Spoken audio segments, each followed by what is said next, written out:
What's up guys, the Lazy Goldmaker here with another gold making video, and today we're going to take a look at the lessons that I've learned from this first week of rank 7 legendaries being available.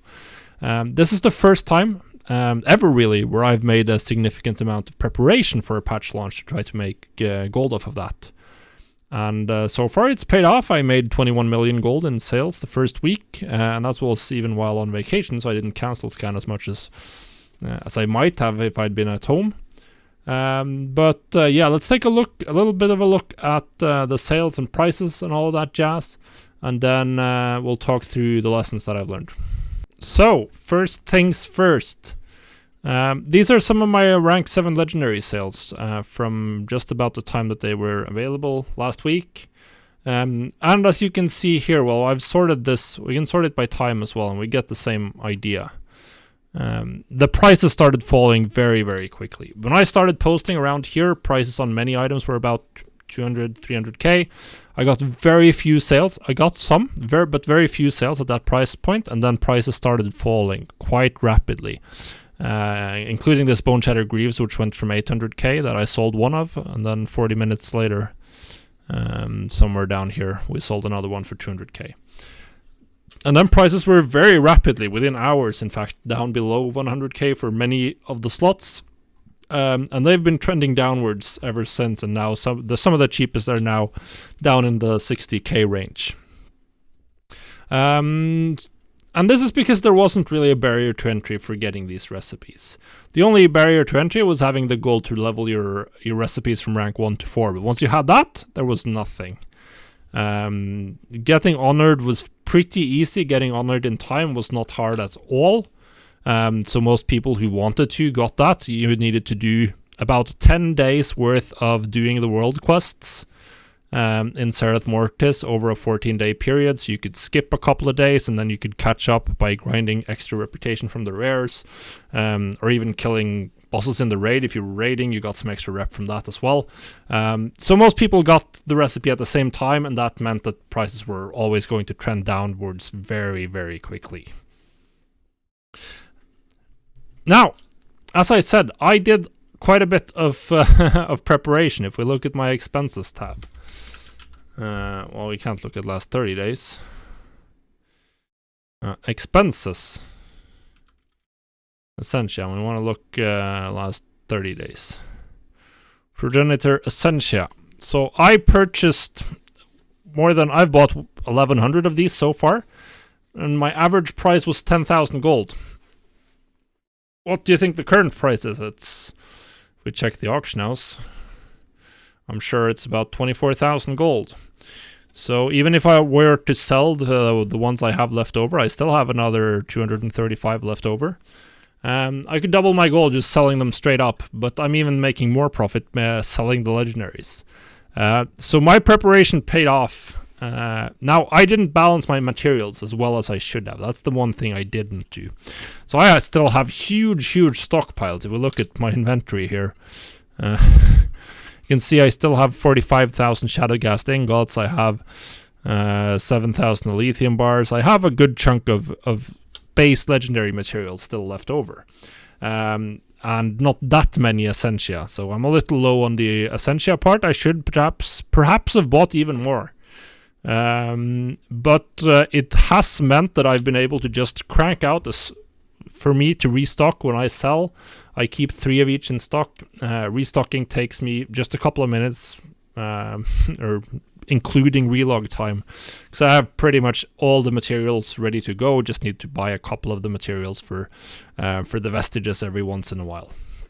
Now, since my profit margin is so high, my real profit margin, since I bought these for 10,000 gold, I don't mind. I can follow the price downwards. I can follow the price to the bottom if I wanted to, and I'd still be making a good profit, because my crafting cost for the vestige is actually about 22,000 or 23,000 or something like that, and not the 45,000 that TSM is currently telling me that it is. I've been generally valuing my Progenitor Essentia so far at the market value, but I think it'd probably be better to just value it at my purchase price and keep selling, and then maybe not restock the ones that are super cheap, just not restock those. because prices on everything is pretty much falling, so there's no real point in trying to keep prices high. Like if helms are cheap, then I should just sell the helms for cheap. If it's still profitable relative to what I paid, then I just shouldn't craft more helms. But the preparation definitely paid off big time, particularly this Progenitor Essentia. That was the absolutely correct choice. And we can take a look here at a random realm. This is US Illidan, for instance. I bought most of my Progenitor Essentia in this time frame, this price period, pretty much. I don't play on this realm, but I bought it in the first 3 to 5 days. That's where I bought them. That's where I was planning to buy them, because I expected them to be cheaper then, when no one could use them for anything. And that paid off massively. So this is a huge lesson to learn for any patch where they introduce new materials, and even also often for expansion launches. If there are important items to craft, like you can take a look at Callous Hide, for instance, at the expansion launch, and we'll see the same thing. Before people can start crafting, it's often a little bit cheaper, and then it gets more expensive once people start crafting with it. Actually, that wasn't the beginning. Yeah, we can't even see the price graph here because it's so high, but it started out very expensive on day 1, 500 gold, went down to 100 gold, and then it exploded back up to 200 gold around the first reset. So buying during the first week any new materials before people, as long as people can't craft with them in any meaningful capacity yet, or if the recipes that they can't craft aren't really that much in demand, then buying over the first 3 to 5 days of a patch or expansion is generally really good. So the other thing I wanted to talk about is cancel scanning. Cancel scanning has been absolutely rampant. Now, we sort of expected this. Legendaries are expensive, but extremely cheap to repost. There's pretty much no deposit cost whatsoever. So if you want to get sales here, you definitely have to run your cancel scans, particularly if you're in a higher population realm like I am. I just finished running a post scan, and I'm sure if we run a cancel scan, we'll see that a good chunk of some of my auctions have already been undercut. And I literally finished this this post scan like seconds before I started filming this segment, and already things have been undercut. So yeah.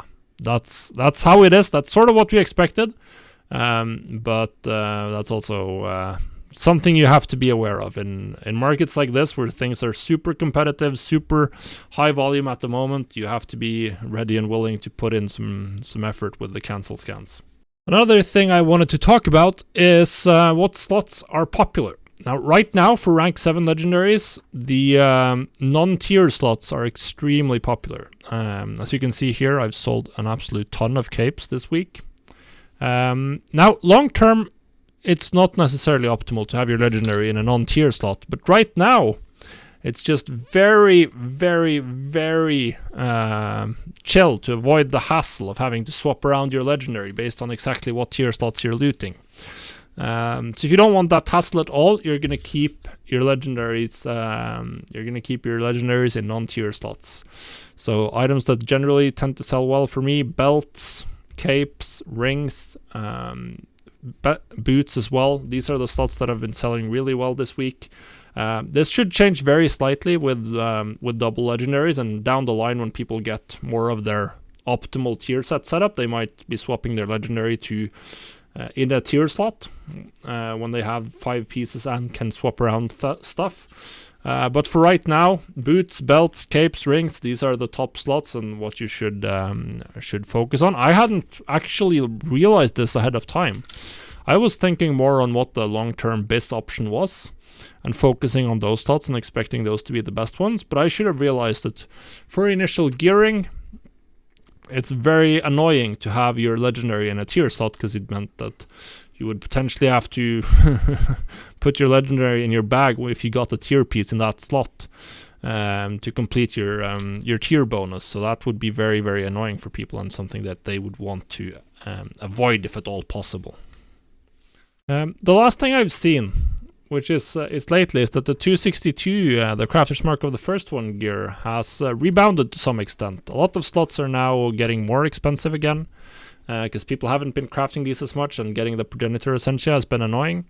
So as you can see, well, jewel crafting is still very, very competitive, but some of the other slots, like leatherworking and blacksmithing, we see prices up at 30-40k, which is very nicely profitable, even with the current price of progenitor essentia. So that's good. This is also a market that's much less competitive in terms of cancel scanning. So you can see here when I'm running this scan, there's a bunch of pieces up at 48, 30, 35k. So definitely a lot of potential profit to make here now. Now do be aware, you can be facing competition who has very, very cheap progenitor essentia, which might mean that they can underprice you. So that's a risk you'll have to take, but eventually everyone is going to be bound by the current value of progenitor essentia, and we should see prices stabilized based on that, even though they probably haven't quite yet, because there's definitely a lot of people who still have cheap stock of essentia lying around. So guys, that was it for this video. That's what I've learned, what I've seen, what's been going on with the game this week. So hopefully this was a little bit interesting. I think the most important takeaway is that if you're planning to, if there's another expansion where everything is as front-loaded as Shadowlands has generally been, then you do want to put in your effort up front when prices are high, and you definitely want to prepare by buying materials, stocking up heavily on those when they are cheap before demand really kicks in. That's probably been a very, very large portion of the profit that I've made so far this patch. But we still have quite a while to go, so let's see if the continuation is as good as it's been so far. If you enjoyed the video, make sure you leave a like or subscribe to the channel so you don't miss out on any future videos. And I hope I see you on the next one. Goodbye, guys!